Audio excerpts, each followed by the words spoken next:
പ്രിയപ്പെട്ട അച്ഛ, പ്രിയ മാതാപിതാക്കളെ, സഹോദരി സഹോദരങ്ങളെ, കുഞ്ഞുങ്ങളെ, ഈ അനുഗ്രഹീത സായാഹ്നത്തിൽ നിങ്ങളോട് കുറച്ച് ദൈവവചനം സംസാരിക്കാൻ എനിക്ക് അവസരം തന്നതിന് എല്ലാവരോടും നന്ദി രേഖപ്പെടുത്തുന്നു. നമ്മളിപ്പോൾ നിൽക്കുന്നത് ഇപ്പം നമ്മുടെ ആരാധന വർഷത്തെ രണ്ടായി തിരിച്ചിരിക്കുന്നു. നമുക്കെല്ലാവർക്കും കെംത മുതൽ സ്ലീബ വരെ, സ്ലീബ മുതൽ കെംത വരെ. ഇപ്പം നമ്മളിപ്പോൾ രണ്ടാമത്തെ വർഷത്തിലേക്ക് പ്രവേശിച്ചു. ഇപ്പം നമ്മൾ സ്ലീബ ആരാധന നടത്തപ്പെടുന്നു. നമ്മൾ സ്ലീബായുടെ കാലയളവിൽ നിൽക്കുന്നു. അതോടുകൂടെ തന്നെ നമ്മളുടെ പ്രാർത്ഥനാ കാലയളവിനെ 6 തിരിച്ചിട്ടുണ്ട്. അതിലുള്ള ഒരു കാലയളവാണ് നമ്മുടെ സ്ലീബ മുതൽ കൂദോശീത്ത ഞായറാഴ്ച വരെ ദിവസം. ഇപ്പം കൂദോശീത്ത ഞായറാഴ്ച എന്ന് പറഞ്ഞാൽ നമുക്കെല്ലാവർക്കും സുപരിചിതമാണല്ലോ. നമ്മുടെ സഭയുടെ ശുദ്ധീകരണത്തിലേക്ക് നമ്മളെ തന്നെ ഭാഗവത്താക്കുന്നതാണ്. അപ്പോൾ സഭ ശുദ്ധീകരിക്കപ്പെടണമെങ്കിൽ സഭയുടെ മക്കളാണെന്ന് നമ്മൾ ശുദ്ധീകരിക്കപ്പെടേണ്ടത് വളരെ ആവശ്യമാണ്. നമ്മളതിൻ്റെ ഭാഗമാണ്. സഭ എന്ന് പറയുന്നത് നമ്മളാണ്. നമ്മളെ തന്നെ ശുദ്ധീകരിച്ചില്ലെങ്കിൽ സഭയുടെ ശുദ്ധീകരണത്തിന് അത് സഹായമാവില്ല. അതിനാൽ ചില കാര്യങ്ങൾ ശുദ്ധീകരണത്തെ പറ്റി സംസാരിക്കാൻ ഞാൻ ആലോചിച്ചു. അത് ഈ ഒരു സമയത്തിന് റെലവൻ്റ് ആയതുകൊണ്ട് ഞാൻ അത് ചൂസ് ചെയ്തതാണ്. നമ്മളുടെ ശുദ്ധീകരണം എന്നുള്ളത് നമുക്കൊരു വിളിയാണ്. We are called for it. We have been blessed. We all have been blessed by God. നമ്മളെ ഈ ഭൂമിയിലേക്ക് ദൈവം അയച്ചു. അതിൻ്റെ കൂടെ ദൈവം ഒരു കോളും ചെയ്യുന്നുണ്ട്. നിങ്ങളെ തന്നെ ശുദ്ധീകരിക്കുക. നിങ്ങളുടെ സ്വർഗസ്നായ പിതാവ് സൽഗുണപൂർണ്ണനായിരിക്കുന്നത് പോലെ നിങ്ങളും സൽഗുണപൂർണ്ണനായിരിക്കും. It's a call for sanctification. അപ്പോൾ അതിന് ചില ആസ്പെക്ട്സ്, ചില എക്സാമ്പിൾസ് ബിബ്ലിക്കലായിട്ട് ഞാൻ ജസ്റ്റ് പറഞ്ഞു പോവാം. ഒന്ന്, നമ്മളുടെ ശുദ്ധീകരണത്തെ പറ്റി പറയുമ്പോൾ പഴയ നിയമത്തിൽ മോശ, നിങ്ങൾക്കറിയാവുന്ന മോശ യഹോവയായ ദൈവത്തിന് മുമ്പിൽ നിന്നപ്പോൾ ദൈവം പറഞ്ഞു, നീ നിൽക്കുന്ന സ്ഥലം ശുദ്ധമായതിനാൽ നിന്റെ കാലിന്റെ ചെരുപ്പ് അഴിച്ചു മാറ്റുക. It's an example. It's showing that certain elements, certain worldly elements will keep us away from purity. അപ്പം നമുക്ക് ചില കാര്യങ്ങൾ, ചില വേൾഡ്ലി കാര്യങ്ങൾ നമ്മളെ പ്യൂരിറ്റിയിൽ നിന്നും മാറ്റി നിർത്തുന്നുണ്ടെങ്കിൽ അതിനെ മാറ്റി നിർത്താൻ ദൈവം നമ്മളോട് ആവശ്യപ്പെടുന്നു. നമ്മളത് അനുസരിക്കേണ്ട ബാധ്യത നമുക്കുണ്ട്. So that is A good example of that. Second example എന്ന് പറയുമ്പോൾ ഇയ്യോബും കുടുംബവും ഒരിക്കൽ പോയപ്പോൾ ഇയ്യോബ് എപ്പോഴും പ്രാർത്ഥിക്കും. മക്കളും കുടുംബമായിട്ടിരിക്കുമ്പോൾ മക്കൾ പാപം ചെയ്യാതിരിക്കാൻ പ്രാർത്ഥിക്കും. It's another example where parents are praying to make sure their children have purity.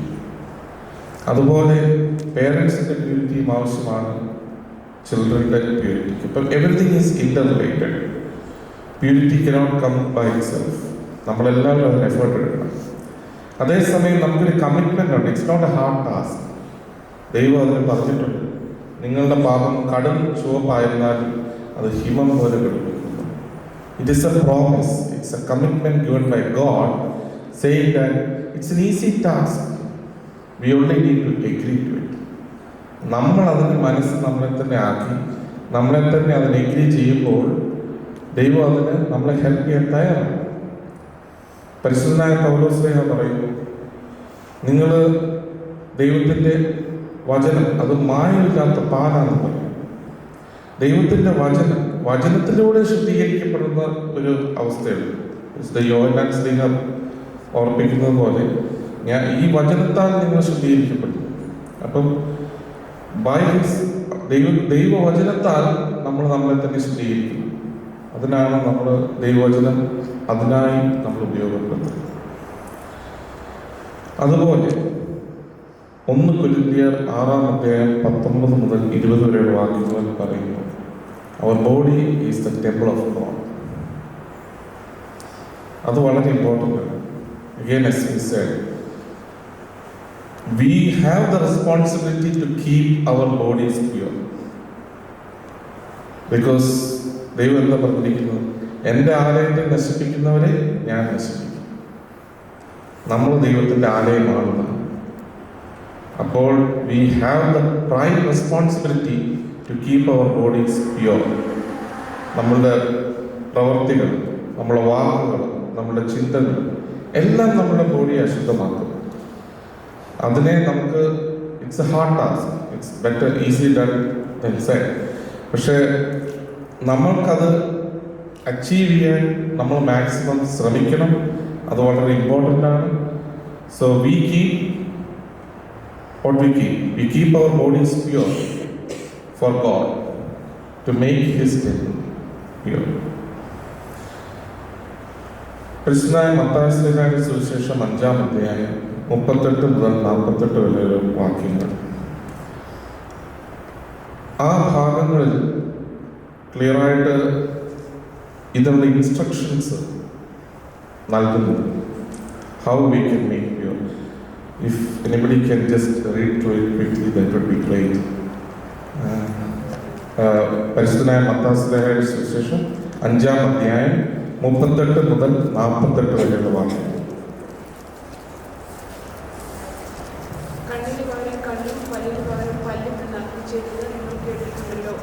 ഞാൻ നിങ്ങളോട് പറയുന്നത്, ദുഷ്ടനോട് എതിർക്കരുത്. നിന്നെ വലത്തെ ചെറുത്ത് കടിക്കുന്നതിന് മറ്റേത് തിരിച്ചു കാണിക്കാം. നിന്നോട് വ്യവഹരിച്ച് നിന്റെ വസ്ത്രം എടുക്കാൻ ഇച്ഛിക്കുന്നവന് നിന്റെ പുതപ്പും വിട്ടുകൊടുക്കുക. ഒരുത്തൻ നിന്നെ ഒരു നാഴിക വഴി പോകുവാൻ നിർബന്ധിച്ചാൽ അവനോട് 2 നാഴിക അവനോട് കൂടെ പോവുക. നിന്നോട് യാചിക്കുന്നതിന് കൊടുക്കുക. വായ്പ വാങ്ങുവാൻ ഇച്ഛിക്കുന്നതിന് ഒഴിഞ്ഞു കളയരുത്. കൂട്ടുകാരനെ സ്നേഹിക്കുകയെന്നും ശത്രുവിനെ പകയ്ക്കാമെന്നും അരുളി ചെയ്ത് നിങ്ങൾ കേട്ടിട്ടുണ്ടല്ലോ. ഞാനോ നിങ്ങളോട് പറയുന്നത്, നിങ്ങളുടെ ശത്രുക്കളെ സ്നേഹിക്കുകയും നിങ്ങളെ ഉപദ്രവിക്കുന്നവർക്ക് വേണ്ടി പ്രാർത്ഥിക്കുകയും സ്വർഗസ്ഥനായ നിങ്ങളുടെ പിതാവിന് പുത്രന്മാരായി തീരേണ്ടത് തന്നെ. അവൻ ദുഷ്ടന്മാരുടെ മേലും നല്ലവരുടെ മേലും തന്റെ സൂര്യനെ ഉദിപ്പിക്കുകയും നീതിമാന്മാരുടെ മേലും നീതി കെട്ടവരുടെ മേലും മഴ പെയ്യുകയും ചെയ്യുമല്ലോ. നിങ്ങളെ സ്നേഹിക്കുന്നവരെ സ്നേഹിച്ചാൽ നിങ്ങൾക്ക് എന്ത് പ്രതിഫലം? ചുങ്കക്കാരും അങ്ങനെ തന്നെ ചെയ്യുന്നില്ലയോ? സഹോദരന്മാരെ മാത്രം വന്ദനം ചെയ്താൽ നിങ്ങൾക്ക് എന്ത് വിശേഷം ചെയ്യുന്നു? ജാതികളും അങ്ങനെ തന്നെ ചെയ്യുന്നില്ലയോ? ആകയാൽ നിങ്ങളുടെ സ്വർഗീയ പിതാവ് സൽഗുണപൂർണനായിരിക്കുന്നത് പോലെ നിങ്ങളും സൽഗുണപൂർണരാകും. ആ ഒരു ഭാഗത്ത് പല രീതിയിൽ പറയുന്നത്, നമ്മൾ ദൈവത്തിൻ്റെ മക്കളായി തീരുവാൻ നമ്മൾ ഈ കാര്യങ്ങൾ ചെയ്യേണ്ടത് ആവശ്യമാണ്. നമ്മൾ ദൈവത്തെ പോലെ സൽഗുണപൂർണനായിരിക്കുവാൻ നമ്മൾ ഈ കാര്യങ്ങൾ ചെയ്യേണ്ടത് ആവശ്യമാണ്. അപ്പോൾ ആ കാര്യങ്ങളിൽ ഏറ്റവും ഇമ്പോർട്ടൻ്റ് ആയിട്ട് വരുന്ന ഒരു കാര്യമാണ് charity. This part talks about charity. Charity എന്നുള്ളത് വെറും ഒരു മെറ്റീരിയൽ ചാരിറ്റി മാത്രമല്ല. ചാരിറ്റി എന്ന് നമ്മുടെ മനസ്സിൽ തോന്നുമ്പോൾ we think that okay we give some money or we give some things, material things to somebody, that's charity. Yes, that's a very important charity, which is a material charity. പക്ഷേ ആ charity extend ചെയ്യുന്നുണ്ട് to other angles or other tangents. അപ്പോൾ അതാണ് ഒന്ന് material charity. നമ്മളോട് ഒരാവശ്യം പറയുമ്പോൾ നമ്മൾ അയാളെ സഹായിക്കാൻ ബാധ്യസ്ഥനാണ്. From Bible it's not that it's not coming from choice, it is our responsibility. If somebody is asking something to us, we have to do it, or we have to do the best we can to help them. അത് വളരെ important ആണ്. And that we call it as material charity. ഉള്ളവൻ ഇല്ലാത്തവന് കൊടുക്കുക. ആരാണ് ധനവാൻ? ദാനം ചെയ്യുന്നവനാണ് ശരിക്കും ധനവാൻ. ഇപ്പോൾ നമ്മൾ ധനമുണ്ടായിട്ട് നമ്മൾ ചാരിറ്റി ചെയ്യുന്നില്ല എങ്കിൽ, if you are not giving it to others, നമ്മൾ ദരിദ്രരായി പോകും. അപ്പോൾ ഇപ്പോഴത്തെ ഒരു കാലയളവിൽ ദരിദ്രന്മാരുടെ എണ്ണം കൂടി വരികയാണ്. Though we have wealth, we are not giving. So അവരുടെ മെറ്റീരിയൽ ചാരിറ്റിയിൽ നമ്മൾ പിറകോട്ട് പോകും. So we are not able to obey that part. So ആ ഭാഗം വളരെ ഇമ്പോർട്ടൻ്റ് ആണ്. We need to be doing the material charity.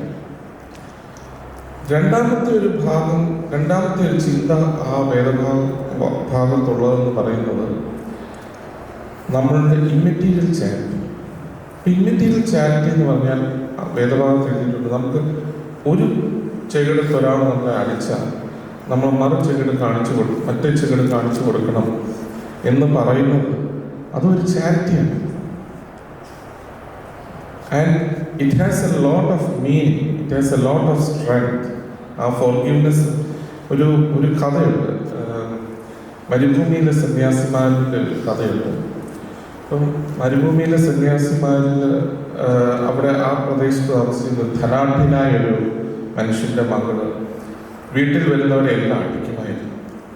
അപ്പം ധനാഢ്യനായതുകൊണ്ട് അവിടെ ആരും അതിനെ എതിർത്തില്ല, എല്ലാവരും അടി കൊണ്ടു പോകുന്നു. So it was happening every time, but it was also annoyance. അപ്പം പലരും ഈ സന്യാസിമാരുടെ ഇക്കാര്യം പറഞ്ഞപ്പോൾ സന്യാസിമാർ വിചാരിച്ചു, ഓക്കെ അവരുടെ സീനിയറായ സന്യാസിയെ സന്യാസിയെ ഒന്ന് നഗരത്തിലേക്ക് അയക്കാം. അപ്പോൾ അവർ പറഞ്ഞു, സന്യാസി കുറച്ച് കൊട്ട വിൽക്കാൻ നഗരത്തിൽ പോകുന്നു, എന്നാൽ ഈ വീട്ടിലും കൂടെ കയറിയിട്ട് വരാൻ പറഞ്ഞു. അപ്പോൾ ഈ സന്യാസി ആ വീട്ടിൽ ചെന്നപ്പോൾ പതിവ് പോലെ ആ മകള് സന്യാസി അടിച്ചു. സന്യാസി വളരെയധികം ആഹ്ലാദിച്ചുകൊണ്ട് ദൈവത്തെ സ്തുതിച്ച് മറുചെകിട് കാണിച്ചു കൊടുക്കുകയാണ് ചെയ്തത്. പക്ഷേ ആ ഒരു ഇൻസ്റ്റൻസിൽ നടന്നതെന്ന് പറഞ്ഞാൽ ഒരു ശബ്ദം, ഒരു നിലവിളി, a devil was going out of her body. That's the power of humility. ആ ഹ്യൂമിലിറ്റിയുടെ മുമ്പിൽ a devil cannot stand before a person with humility. A humility is a tool, it's a weapon against the devil or demonic power. അപ്പോൾ അതൊരു വലിയ കഥയാണ്. And that is also shown here. ബിബ്ലിക്കലായിട്ട് നമ്മളോട് ദൈവം പറയുന്നു, നിങ്ങൾ ഒരിടത്ത് it's very hard to obey that. ഞാനത് അക്സെപ്റ്റ് ചെയ്യുന്നു. It's not easy. നമുക്ക് എപ്പോഴും നമ്മളോട് ആരെങ്കിലും ചെയ്താൽ we go on a revenge. നമുക്ക് അവനെ എങ്ങനെയെങ്കിലും you need to take revenge on him. But that's wrong. Revenge നമ്മൾ ചെയ്യരുത്.